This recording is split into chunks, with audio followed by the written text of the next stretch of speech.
Today on this episode of the Brain Surgeon's Take, we will be discussing the 2025 hurricane season with Fox weather analyst and hurricane specialist Bryan Norcross.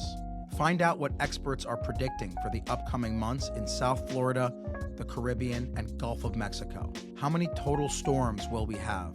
What is the impact of global warming on storm formation? And how can we best detect and prepare for catastrophic Cat 5 hurricanes? Much more on this podcast episode. Welcome back, everyone.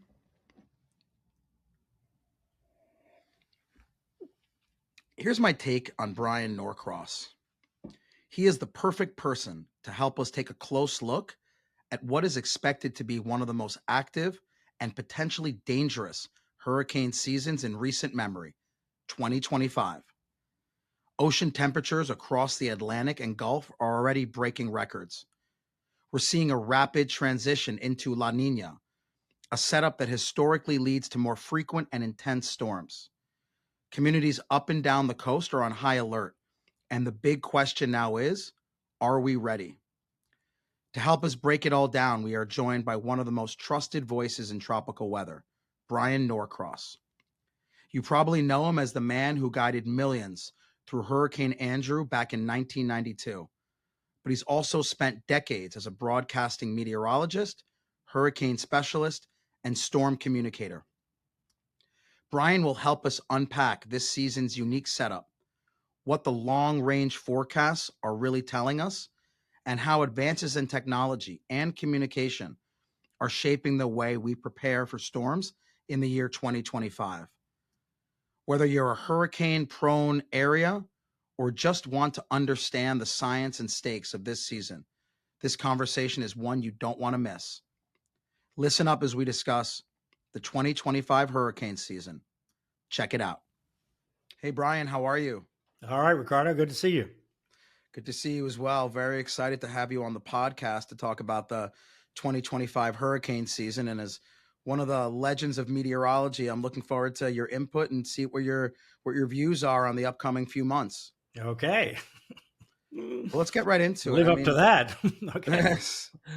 What would you say is your overall take so far on the 2025 hurricane season?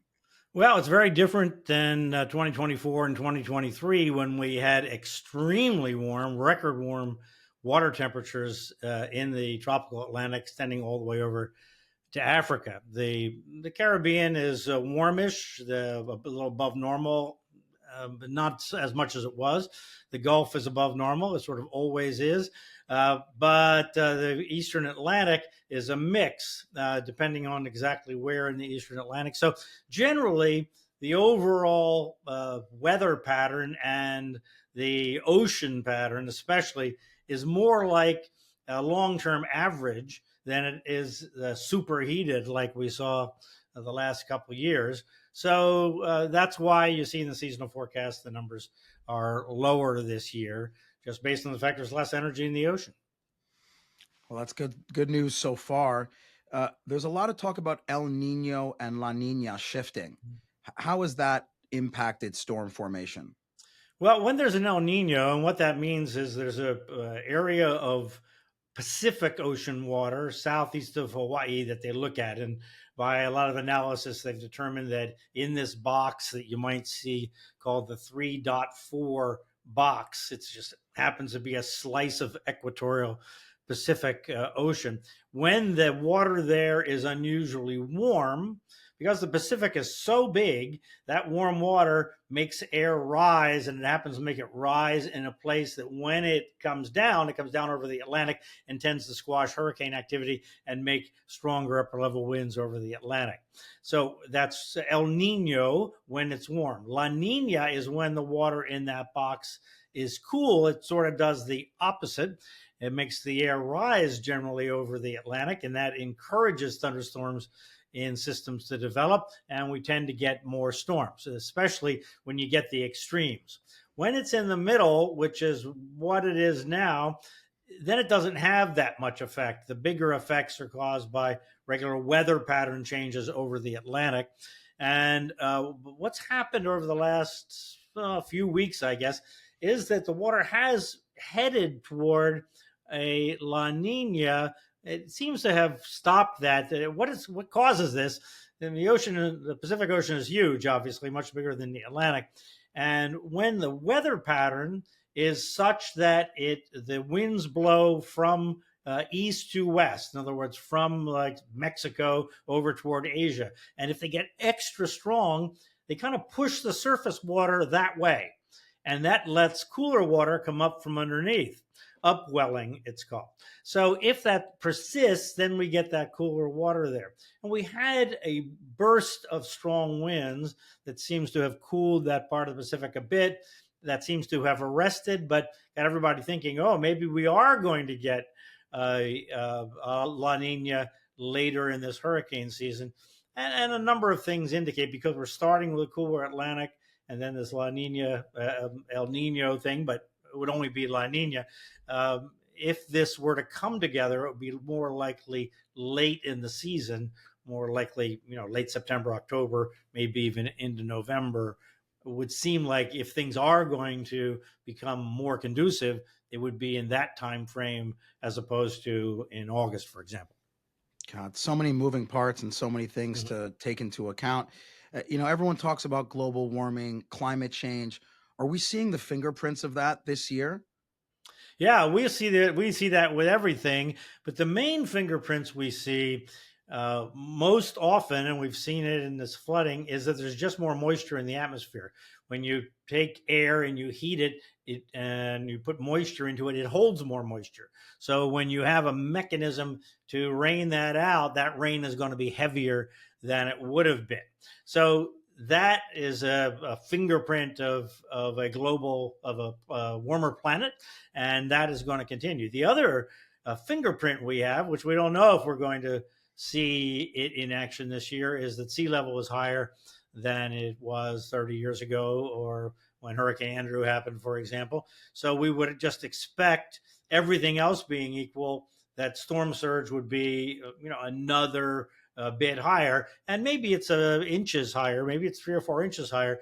But I can tell you, having lived in Miami Beach for a long time, near a seawall, that very often the water is a few inches below the top of the seawall. So you add a few inches to it, and it's coming over the seawall, onto the land and into the streets, and so forth. So we live in a lot of South Florida. We live with a matter of inches. So a few inches of rise, and this continuing rise in sea level is going to come into play. Whether it comes into play this year because we have a storm surge event or not, of course, there's no way to know. Yeah, I mean, rising sea levels is a topic for an entire podcast. I mean, it's such an important topic and how people are planning for it, but we'll leave that for later.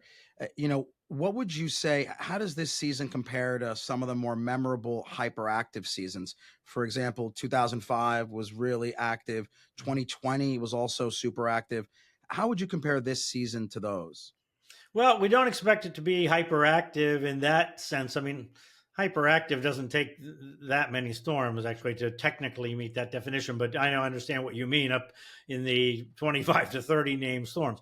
There's no sign that's going to happen. That would be very unlikely based on the water temperature. 2005, the ocean was very warm. But the other thing about 2005 was that the storms, this is the Katrina, Wilma, Rita year. The storms really all formed that were significant way west. So Katrina formed over the Bahamas and then came over South Florida and then looped through the Gulf, for example. All of them formed over on this side of the ocean, or in Wilma's case, in the Caribbean. So if you had to guess at this point, you'd say we're more likely to see that kind of a pattern of things forming farther west, just because the ocean is cooler east than it has been. It's warm enough to support storms, and we're going to have storms form out there. But just in terms of the heat in the ocean, it has been warmer in the Caribbean and the Gulf, for example. So, if you had to put a little odds on it, I'd say that similarity exists, but the overall support for hyperactive season doesn't seem to exist this year. Now, you've been doing this for a long time and forecasting has come a long way. What would you say is still the biggest challenge that meteorologists like yourself face? Well, the biggest issue and the biggest threat is what we saw with Hurricane Andrew, what we saw with Hurricane Michael, these Category 5 storms. And there's only been four in the record book to make landfall. That doesn't mean that back before we had good measurements, there weren't some other ones. But that was the 1935 hurricane in the Keys and Hurricane Camille 1969 that hit the Mississippi coast, and then Andrew and Michael. Well, what all those have in common is that they all formed in the last few days before landfall. So, Andrew, we all remember Andrew, of course, and that actually became a hurricane exactly 48 hours before it made landfall as a Category 5. Just became a hurricane, 75-mile-an-hour hurricane, and it was a tropical storm the day before that. So all these most intense ever storms were tropical storms 3 days before. So the problem with that isn't so much a meteorology problem, it's a communications problem, because if there's a tropical storm offshore and the Hurricane Center has a perfect forecast and says there's a Category 5 hurricane coming, get ready, getting people to take action and believe that is really difficult. So even though we wouldn't forecast a Category 5 normally, because that takes some sort of super rapid intensification, but these days we would forecast a very strong hurricane. But coming out of a tropical storm when it's right offshore, it's just, the messaging is very difficult. Of course. I mean, it seems like, you're trying to estimate the weather, and you're trying to take all the data points and all the information you have. Along those lines, what type of technological breakthroughs do you see happening in the next year, two or three, to really give you a clear view of what's happening? Well, the big thing that's happening is we're getting these new AI models, and people are working very, very hard to figure out how to use AI in weather forecasting. There are some real obvious advantages if they can get their arms around it. And one is the cost of forecasting is drastically less. So, what the goal with AI is to say, okay, here's what the atmosphere is doing right now, and think about, okay, let's measure as many points as we can in some kind of grid laid over the earth, and make that grid as tight as we can, and try and measure as much as we can, and then feed that into the AI. But then we know, since we can't measure every spot, we might be a little bit off, and so we make a little adjustment one way or the other, and run it and run it and run it, because we can run the model over and over again because it's so light on the computer, where the typical models take hours and hours to run, and we're quite limited. So as we get better at this, we're going to, in theory, have a better understanding of what the odds are of, okay, the storm is coming. What are the odds of it being a Category 4? And maybe we're forecasting it too, but there are odds that it could be a 4, right? And with AI, we should be able, at least the thought is, that we're going to be able to get our arms around that in an efficient kind of way. I mean, this is obviously all new, but there are a lot of really smart people and big organizations, including the European Center of the people that turn out the Euro model. They're doing an AI model. Google has a big unit at Google DeepMind that's doing it. Microsoft has their Aurora model. So a lot of this is going to come together as more research is done, and then people have the benefit of the research by the other organization and so forth. And that's going to take a little while, but it's moving really fast.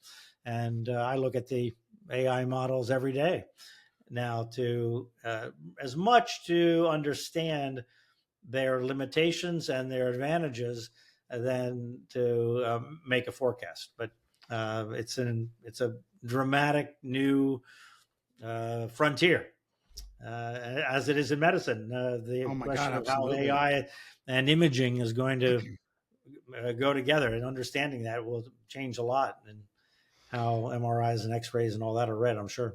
Oh, for sure. It's totally changing the game in medicine. And obviously, when it comes to big data and predictions, like in Right. meteorology, AI is going to play a massive role. And I think people have a certain level of confidence in what the meteorologists say. But like you said, they're limited in terms of predicting how rapidly a storm is going to, intensify up to a Cat 4 or 5. What do you think is the biggest misconception that the public has about weather forecasts and hurricane predictions? I think the biggest misconception is that hurricane forecasts aren't very good. In actual fact, hurricane forecasts are extremely good, and they're the best forecast weather phenomenon of any. The problem is with a hurricane, it's that center point that you're trying to forecast. If you're trying to forecast a cold front, well, it doesn't make any difference what part of the cold front comes through. If the cold front comes through, your weather changes, right? You can get it 50 miles or 100 miles off, but the cold front still comes through. And maybe it comes through a few hours later, but it still comes through and the weather changes and so forth. But in a hurricane, if you don't get where the center goes exactly, then the effect is dramatically different. For example, if we talk about Miami-Dade County, if the center of a hurricane comes ashore like Andrew did, south of the opening between Key Biscayne and the national park there and the islands, the opening south of Cape Florida, there's a big gap right where Biscayne Bay joins the ocean, where Stiltsville is. So if the storm comes in south of there, so it's pushing water through that gap, you get a giant storm surge in Biscayne Bay. But like we did in Andrew, 17-foot storm surge. But if it comes in north of there, not very far north, you're going to push the water out of Biscayne Bay. And it's a dramatically different effect for a little wobble in direction. And obviously it affects millions of people on exactly what happens, or at least hundreds of thousands of people in that example. So that's why there is a perception that hurricane forecasts aren't good, but when you actually start measuring how close the forecast gets to exactly what happens, it's just the tolerances are so small with hurricanes, unlike saying, oh, there's a tornado warning for all of South Florida. It's because we can't be more precise. The forecasts are broad. When we forecast hurricanes, we forecast kind of precisely. Here's where the center is going to go if you read the actual details and don't look at the cone for the uncertainty. So anyway, it's a different kind of a phenomenon because it is very point oriented in terms of who gets the big effects. So you have this misperception about the quality of the forecasts. I mean, I think the margin for error is so small. I think that's basically what you're saying, is that Right. it's a really good prediction, but if you're off by just a few miles, it literally switches the entire storm surge and who is in trouble. And along those lines, you've obviously been a part of massive storms in South Florida and part of that warning system and the way people react to those warnings. What are some of the typical mistakes that people are still making when these warnings come out? Well, I think the biggest misunderstanding there's a lot of things. So one is that when I first started using the cone back in the 90s, so we created that when I was at this pseudo cone at WTVJ, and then I went to WFOR, and we actually created the cone that we use today in 1996. But I would not use the cone once the warnings or once the watches were issued. Because we were, obviously I was talking to South Florida. So if the storm was offshore, there would be this cone like Andrew, where is it going to go? Okay, from here to here. In the case of Andrew, the width of the thing was from South Florida to North Carolina, right? Because back then forecasts weren't very precise like they are now. Now we would have a much narrower cone. So you have that. And so what I would do is once the watches were issued for the coast, I just wouldn't use the cone anymore because the watches became the alerting mechanism and would show where on the coast was threatened. Well, now things have changed because the National Hurricane Center isn't just forecasting for South Florida or for one spot, they're forecasting downstream as well. So they have to kind of keep doing it. But what's happened over time is the cone has sort of replaced the watches and warnings as the first thing people look at. But because the cone is based on the average errors in the forecast, it's gotten narrower and narrower. So it much less reflects who's going to be impacted now than and obviously that's what watches and warnings are about, is these are the possibility of impact or a higher probability of impact. A danger of impact is really what the warning means. So I think that the cone has blurred that the attention point that people should be giving the warnings. They don't have them at the level of understanding that they should, because once they're issued, then that's really the only information that counts. Whatever the cone is doing, the cone is doing, because that's all about just the center of the storm, not the impacts of the storm. And the warnings take into effect that the storm itself is much bigger than the fairly narrow modern cone. Yeah, they don't realize they're in danger when they see the cone is not directly over their city. When Right. in Exactly. really they have to heed that warning. And you mentioned earlier about the storm surge, and if you know anything about these hurricanes, you know that the storm surge is the deadliest part of these hurricanes for the most part. But people still focus on the wind. Are we doing enough to emphasize the importance of storm surge and the fact that that is often the most lethal part of these hurricanes? No, I don't think we are. I don't think it's so much for a National Hurricane Center issue, although maybe some language that they use could be clearer for sure. But where I think we are failing in storm surge is that I don't think 95% of the people that live on the barrier island in Miami-Dade County, from Key Biscayne to Miami Beach to Sunny Isles Beach and Surfside and all the way up the coast, I don't think they understand what the storm surge threat is on that island.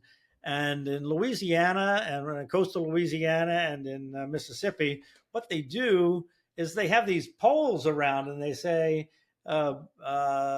in the hurricane of 2002, this is what happened. In Katrina, this is what happened. Camille, this is what happened. And they have these poles that are actually labeled. And in businesses, it's just part of the culture to say, yeah, this flooded to here and here and here.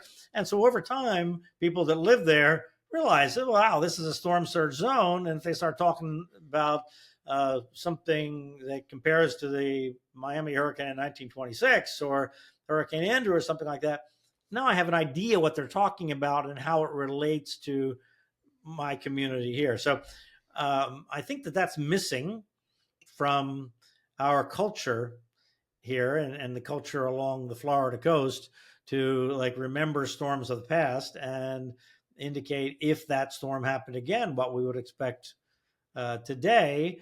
I think that would help. That's where the lack of understanding is. And what goes with that is that we build these high rise buildings, these giant buildings, and aggregate these people at the coast, right? But the people that develop them, for the people that develop them, their responsibility ends once they turn the building over to the condo association, right? They don't have any real responsibility. And I think that if you're going to do that, you should be responsible for providing shelter for these people, so they're not stranded at the coast. Because the biggest one of the big unknown threats, let's say, and we know about storm surge to some degree. We certainly know about wind. We know about tornadoes. We know about flooding rain. Well, everybody can kind of understand that, I think. But what we haven't had happen yet is we haven't had a storm that strands a lot of people. And South Florida is a prime place for that, because we have these very strong buildings that people can be confident that they're going to survive the storm in the building, whether it's on Brickell Avenue or it's along Sunny Isles Beach or Miami Beach or Key Biscayne or any place like that. You can be in that building, be on the third floor in a hallway, and you're going to be fine through the storm. But then after the storm, you may have likely no power and no water, and a good chance of no communications, and the streets will be filled with debris and sand. So you won't be able to leave if your car wasn't on the street and survives the storm, and nobody's going to be able to come in and get to you. And imagine the scale of all this over a metropolitan area the size of Southeast Florida. So So this is a huge danger that we haven't dealt with, and therefore it's not on pretty much anybody's mind, I don't think, but it certainly is something to that I think about if a hurricane comes to a place like this, where you have people stranded. We had some of that in Ian, but it's just a whole different scale. Fort Myers Beach and Sanibel and Marco Island and places like that, just a different scale than what we have here on this coast. Yeah, I mean, I totally agree with that. I think that the coastal population is definitely going up. It has since COVID, and the evacuation strategies are not keeping up. So, like you said, it's primed for a major disaster if a Cat 4, Cat 5 hits and people are stranded. We don't have the right mechanisms to get those people out. So, certainly something to think about and hopefully planned on by the city. How does social media, which is so pervasive in everyone's life now, how does social media impact the way people get their warnings and predict the weather? Well, I think the net is a negative because it provides as much confusion as it does enlightenment, and confusion is really what you don't want when you're wanting people to make decisions to respond to a threat that's coming. Because the thing is that these are all A B decisions. A, I stay; B, I go. Now, which is it going to be? You can't half go if you need to evacuate, for example. So, what you want to do is you want to get people to understand their threat clearly, so that they can make the right decision for themselves. And by having all these different fragments of opinions, which is what you tend to get on social media, that doesn't help make a definitive decision. Now, there are some good things, because what's happening is, as linear television recedes, I think that we're going. In fact, I was just working on this yesterday on Facebook and YouTube to do long form live broadcasting that is interactive in a way that the last time I did this on television, a big way, was Hurricane Andrew, where it was by telephone, where we put up a phone number and people called in and asked questions, and we kind of answered them in real time, and that was very effective. But now it's done a different way, and now it will be done with Facebook and YouTube and maybe TikTok and other LinkedIn and other platforms. But you can do long form television, scheduled long form television, to be interactive, which will counter that some, I think, because the issue, really, the problem with social media, with short form social media, is that these are complicated subjects. It'd be like you trying to explain some complicated medical thing in 300 characters. You can't. Yeah, and or even in a post, and even in a paragraph, a few paragraphs or whatever, you can't, because people have questions and so many different issues, whether you're at the coast or you're inland or you're electricity dependent, or you have a car or you don't have a car, or you have a friend's house to get to, but you don't have, or whatever the issue is. And then you have people have all these different tolerances for risk. Some people are scared of everything, and other people are scared of essentially nothing. So you have to, you're dealing with all different matrix of different issues and people.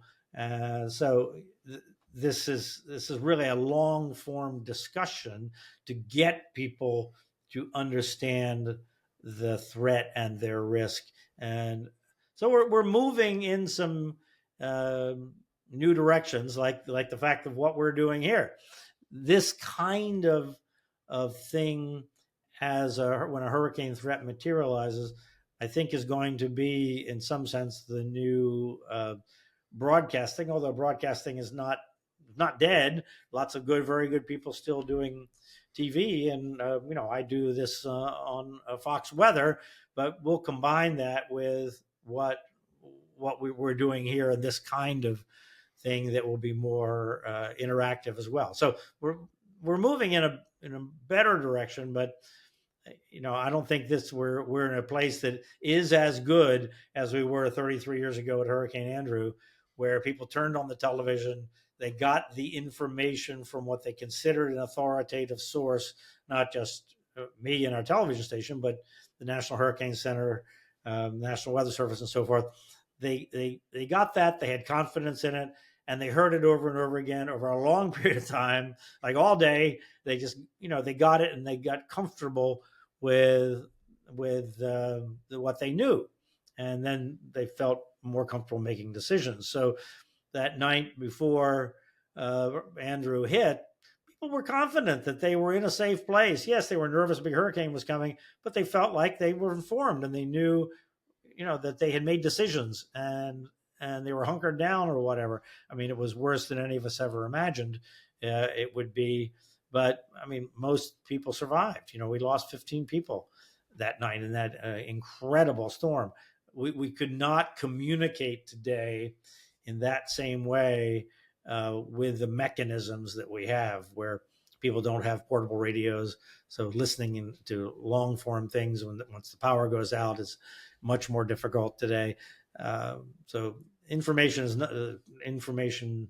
The information system is not as robust as it was back then, and plus we have the confusion factor. But there is some progress to replace traditional linear broadcasting. Looks like to me. Yeah, I mean, I would agree with you. I think social media is great in many ways, but the problem is, how do you know that the source is credible? How do you know that the source is reliable? Any person without any background in meteorology can start posting things on social media, and people honestly believe whatever they read. So I agree, a high confusion factor with social media, and people need to go to really trustable sources and verified sources and real experts like you in the field. Now, you've been, like you said, through Andrew and through some hellacious storms over your career. Is there one storm in particular that changed the game of meteorology, that taught us something new and completely altered the way that you do your job?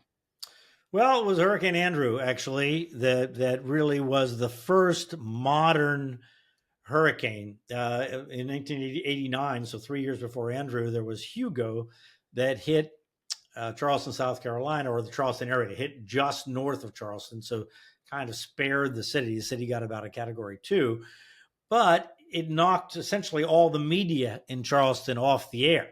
There was a suburban AM station that survived, but all the TV stations shut down and so forth. So in the modern era, because we went through that whole period in the 70s and 80s with relatively few storms and none making impact in major metropolitan areas. So Andrew was the first modern storm that hit a major metropolitan area. And coincidentally, we had been preparing for the possibility of a hurricane for 2.5 years. I wrote a whole book about this, right? That's on Amazon still, my Hurricane Andrew story. And so we had this, first time in forever hurricane. Had to go all the way back to the 60s really to have a hurricane impacting a major metropolitan area with the media on the air. And then we had, our TV station that had done all this preparation. And I had spent 2.5 years talking to emergency managers and really understanding how that system was going to work in South Florida. So I was unusually prepared to deliver those messages because we didn't have a political system then that really kicked in to deliver the emergency messages ahead of the storm. So it was an unusual thing, but that set some kind of a standard and an understanding of what the role that broadcasters can be, not just in meteorology, because the thing, and I when I talk about Hurricane Andrew to students, meteorology students now, I remind them, if they go back and look at the video that's on YouTube from that, most of what I'm talking about is not meteorology. It's not, let's analyze the radar, and there were no computer models to show to analyze back then. It was, what are we going to do about it? and that came from 2.5 years of really studying the problem and talking to people that had thought through this before that time, and so that's still missing. As the who is going to talk about what we're going to do about it, as we saw when Ian came at Southwest Florida, the emergency management people did not get out in front of that and talk about what citizens should do and make them understand the threats for Fort Myers Beach or whatever. Um, and so we still don't have a mature system to do that. That succeeded in Andrew in a significant way, and but it really did kind of set the, I don't know, the standard, or change what's normal in terms of broadcasting and television and communications and so forth. Just, coincidentally, that we just didn't have storms as the broadcasting system got more modern. That was the first one.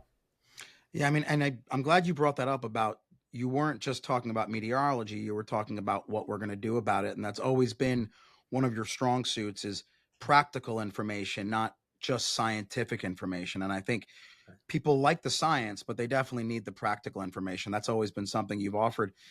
Now you've been through hundreds, if not thousands of storms.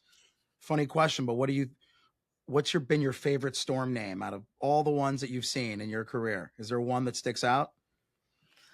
Well, I don't know about the Tough one. storm. Well, I'll tell you what, Hurricane Betsy, uh, uh, because I was surfing in Hurricane Betsy as it was offshore of Brevard County up Melbourne Beach area.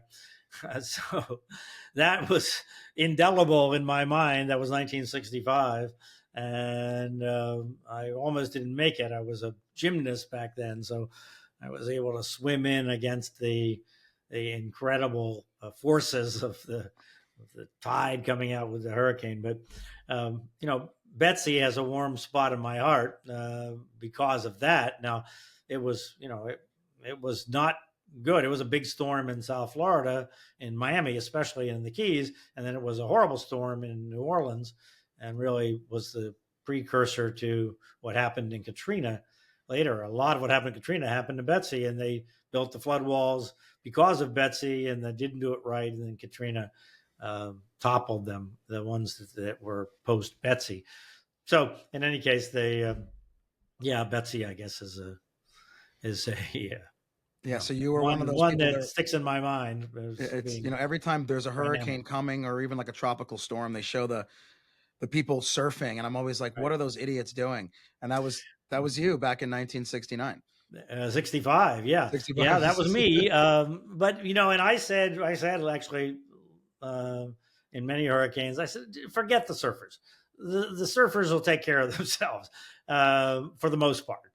That's not the issue. Let's focus on, that makes easy TV, but let's focus on the electricity dependent people. Let's focus on the people that have to evacuate. Let's, in general, surfers are young, strong, healthy guys, and they're going to do what they're going to do. The problems are much bigger, and they're elsewhere in the community. Now, last question, because I know you're really busy, but what keeps you up at night looking at these hurricanes, hurricane season, the future? I mean, it's, similar to California where there's just going to be that massive earthquake at some point, or you're in the Midwest and there's going to be some horrific tornado. At some point, there's going to be a massive Cat 5 that hits Miami. I mean, does that keep you up at night as to how prepared we are? Oh yeah, I mean it's not just okay. A Cat 5 hit Miami, like Hurricane Andrew. If Hurricane Andrew came a little bit north, 12 miles farther north, for example, the city today would be a different city than it is because so much of the infrastructure would have been damaged then, and it would have had to have been completely rebuilt. So we would just be in a different place. And if something like that happens, you end up forcing businesses to move. The Port of Miami, the banking centers of Brickell Avenue, or whatever. When you have a just incredible storm, things the city has changed. Look at New Orleans. New Orleans is back. It's a wonderful city, but it's a smaller city because so many people had to move away. And once you move away, if you don't have the means to be able to kind of wait it out and eventually come back and so forth, and then what gets rebuilt is much more expensive than what was there in the first place in a lot of cases. So it really does change the city. But in South Florida, I mean, obviously, an Andrew affecting the core of Miami-Dade County would be a completely different thing. But we had a storm in 1926, the Great Miami Hurricane, which was the last big hurricane, 1926, so now 99 years ago, to impact downtown Miami. Been a lot of storms over downtown Miami, doing a lot of things, including Wilma, but that was only a Category 1.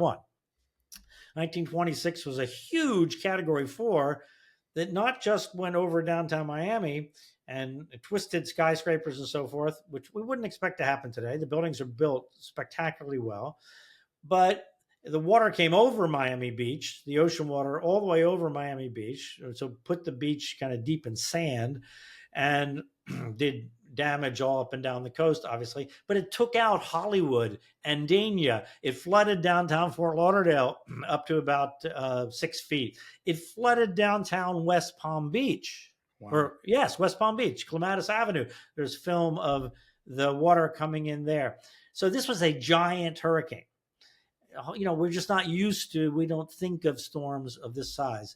95% of the buildings in Dade and Broward County, most of them were in Dade County at that time, only about 10 or 15,000 people in Broward County at that time, but they were damaged or destroyed.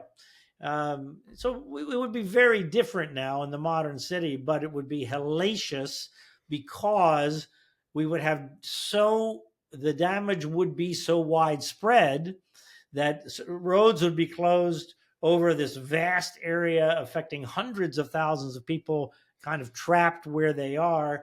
You know, this is the scariest scenario to me. It's not the giant windstorm, the Hurricane Andrew, because the thing about Hurricane Andrew was that it was so small, physically small, that people from relatively nearby, from North Dade and Broward County, could come and help right away. If you have a giant storm like the 1926 storm, you don't have anybody nearby to come and help because everybody is trying to deal with their issues wherever they are, you know, in Broward or wherever. And you have much larger area with roads closed and trees down and power lines down and so forth, communications out and so forth. So anyway, that's the scary scenario, is a repeat of those really large, strong storms in 1926 and 1928 and other storms that just missed, that hit the Bahamas or went just offshore, that were really large like that would affect the whole region and not part of a county like Hurricane Andrew did. So anyway, that's the scary one if we get some kind of repeat like that. But I think that history is the best lesson. So this is what we should be doing, is thinking about what would happen if that storm that we have pictures of, that's well documented, happened again. You know, how would that affect all of us? That's the obvious question. Well, it's not if, it's when, as you Right. know, and over a matter of time, it's it's going to happen, and it's just a matter of us being prepared. Listen, thank you for your time, Bryan. I know that you are incredibly busy. Thanks for all you and your team do. So far, it's been a pretty quiet hurricane season. Knock on wood. Hopefully, it stays that way. But again, thanks for being the beacon of information, knowledge, guiding us through this whole entire storm season, and really being a great source of information for us. So appreciate all you and your team do. All right, Ricardo, thanks. Great to be with you. See you. Take care.